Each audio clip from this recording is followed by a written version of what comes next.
इस वीडियो में हम लोग वेस्ट बंगाल बोर्ड के क्लास 10 के मैथ्स बुक का चैप्टर नंबर 8 पेज नंबर 147 का क्वेश्चन नंबर 12 का सॉल्यूशन करेंगे। इसके पहले वाले वीडियोस में हम लोगों ने क्वेश्चन नंबर 11 तक का सॉल्यूशन जो है वो पूरा किया है। अब हम लोग क्वेश्चन नंबर 12 का सॉल्यूशन करना चाहते हैं। तो इसमें कहा गया है कि समान घनत्व की एक लंबवृत्ताकार काट की एक झिल्ली के वक्रतल का क्षेत्रफल 440 वर्ग डेसीमीटर है। एक घन डेसीमीटर काट का वजन 1.5 किलोग्राम है एवं सिल्ली का वजन 9.24 कुंटल हो तो सिल्ली का व्यास ज्ञात करें। देखना है कि 1 किलोग्राम में है और यहाँ पे क्विंटल में है, और ये भी याद रखना है कि 1 क्विंटल में 100 किलो होता है। इस क्वेश्चन में हमें ऊंचाई भी निकालना है। यहाँ पे छपा हुआ नहीं है लेकिन आंसर में ऊंचाई का वैल्यू दिया गया है, इसलिए हम लोग इस क्वेश्चन में जब हम लोग व्यास निकालेंगे तो ऊंचाई भी निकाल लेंगे। प्रश्न में दिए गए शर्तों के अनुसार हमने यहाँ पे एक काठ का लंबवृत्ताकार बेलन बनाया है। जैसा कि क्वेश्चन में कहा गया है कि ये काठ का सिल्ली है और इसका जो वजन है वो है 9.24 क्विंटल और जिसका वक्रतल है वो है 440 डेसीमीटर स्क्वायर। और हमने यहाँ पे जो इसके अर्धव्यास को यानी रेडियस को r से डिनोट किया है और हाइट को यानी ऊंचाई को h से लिखा है। तो अब हम दिए गए शर्तों का इस्तेमाल करेंगे और क्वेश्चन को सॉल्व करेंगे। यहाँ पे हमें एक चीज़ नोट करना है कि ये जो सिल्ली है इसका जो वज़न है वो है 9.24 क्विंटल, और हम जानते हैं कि एक क्विंटल में 100 किलो होता है और ये है 9.24 क्विंटल। इसका मतलब अगर हम इसे केजी में कन्वर्ट करें तो ये हो जाएगा 924 केजी। तो सबसे पहले हम इसके आयतन को निकालना चाहते हैं। यहाँ पे हमने लिखा 1.5 केजी काठ के सिल्ली का आयतन 1 डेसीमीटर क्यूब। क्यों लिखा? क्योंकि क्वेश्चन में ही कहा गया है कि 1 घन डेसीमीटर आयतन वाले काठ का जो वजन है वो है 1.5 केजी। तो हमने यहाँ पे लिख ही लिया है। अब हम लिखेंगे 1 केजी काठ के सिल्ली का आयतन। 1 केजी काठ के सिल्ली का आयतन कम होगा तो 1/1.5 लिखेंगे। हमें निकालना है 924 केजी काठ के सिल्ली का आयतन कितना होगा। तो हम लिखेंगे इसलिए 924 केजी काठ के सिल्ली का आयतन, तो हम लिखेंगे 1.5 इंटू 924। इसे हम कैंसिलेशन करेंगे। कैंसिलेशन करने के लिए इस पॉइंट को हटाएंगे, पॉइंट को हटाने के लिए 10 लगाएंगे। 5 ये पॉइंट यहाँ से रिमूव हो जाएगा। 5 के टेबल में 3 टाइम्स में 15 कटेगा और 2 टाइम्स में 10 कट जाएगा। फिर इस 3 से ये भी कट जाएगा। 3 टाइम्स में 9, 0 बिठाना होगा और 8 बार में 24 कट जाएगा। फाइनली हम मल्टीप्लाई करेंगे तो ये हो जाएगा 616 डेसीमीटर क्यूब। तो कहने का मतलब ये हुआ कि ये जो बेलन है काठ का बना हुआ बेलनाकार जो सिल्ली है 924 केजी का है, लेकिन इस 924 केजी बेलनाकार सिल्ली का जो आयतन होगा वो होगा 616 डेसीमीटर क्यूब। तो जैसा कि हम जानते हैं कि इसका आयतन कितना आ गया 616 डेसीमीटर क्यूब, तो हम इसी चीज़ को यहाँ पे लिखेंगे कि लंबवृत्ताकार बेलनाकार काठ के सिल्ली का आयतन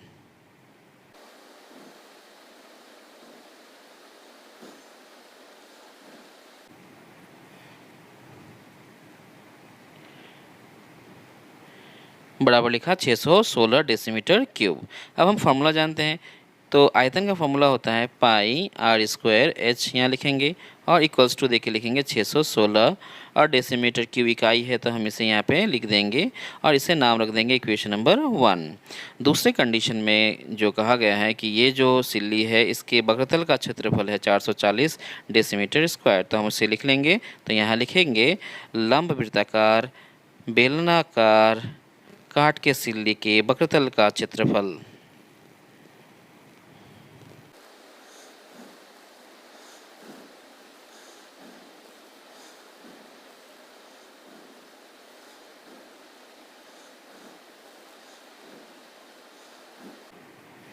बराबर देंगे, बराबर देके लिखेंगे 440 डेसीमीटर स्क्वायर।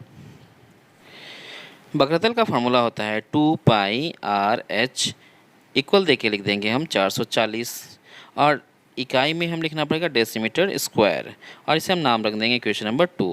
अब इक्वेशन 1 और 2 को सॉल्व करके हमें आर का वैल्यू निकालना है और एच भी निकालना है। लिखेंगे समीकरण 1 को समीकरण 2 से भाग करने पर,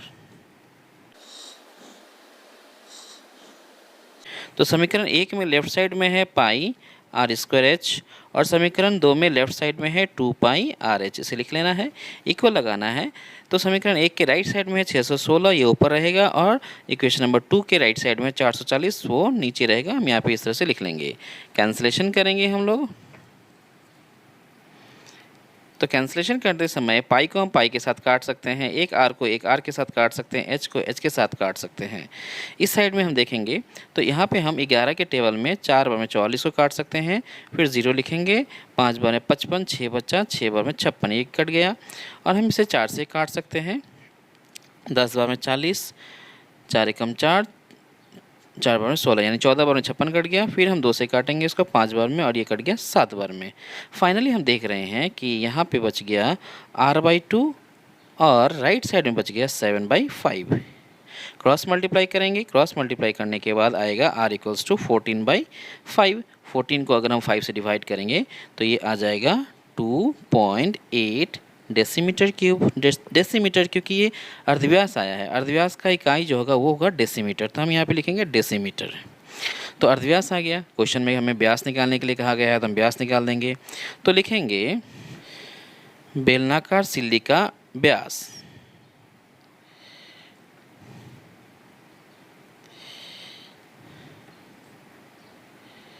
व्यास निकालने के लिए हम अर्धव्यास को 2 से गुना कर देंगे, तो 2.8 को हमें किससे मल्टीप्लाई करना पड़ेगा, 2 से। 2 से मल्टीप्लाई करेंगे तो ये बन जाएगा 5.6, और इकाई में लिखना पड़ेगा डेसीमीटर। तो इस तरह से व्यास आ गया। क्वेश्चन में हमें ऊंचाई भी निकालना पड़ेगा। छापते समय क्वेश्चन को नहीं छापा गया है, लेकिन वहाँ पे ऊंचाई भी निकालना है। तो हम ऊंचाई कैसे निकालेंगे, इस r का जो मान है इसे हम समीकरण नंबर 2 में बैठा देते हैं। तो r का मान समीकरण 2 में बैठाने से h का मान भी निकल जाएगा, तो इससे बैठा लेते हैं। तो लिखेंगे r का मान समीकरण 2 में बैठाने पर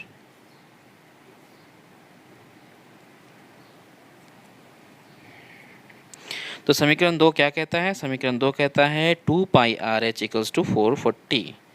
यहाँ पे हमने लिखा। अब हम लोग क्या करेंगे, यहाँ पे हम r का वैल्यू बिठाएंगे। r का वैल्यू कितना है 14/5, तो हम यहाँ पे बिठा लेंगे। तो लिखेंगे 2 पाई के प्लेस में लिखेंगे 22/7, r के प्लेस में लिखेंगे हम लोग 14/5, h को ऐसे ही छोड़ देंगे, इक्वल्स टू लगा के लिखेंगे 440। हमें h का वैल्यू निकालना है, इसलिए h को हम लेफ्ट साइड में छोड़ देते हैं, बाकी सब को राइट साइड में ले जाएंगे क्रॉस मल्टीप्लाई करके। 7 और 5 नीचे हैं, इसलिए 7 और 5 चला जाएगा ऊपर, और ऊपर में यहाँ पे 2 है, 22 है और 14 है, ये तीनों जो है नीचे आ जाएगा। हमें यहाँ पे इसे कैंसिलेशन करना है। तो 22 के टेबल में 2 बार में 44 और 0 का 0 यहाँ बैठा देना पड़ेगा।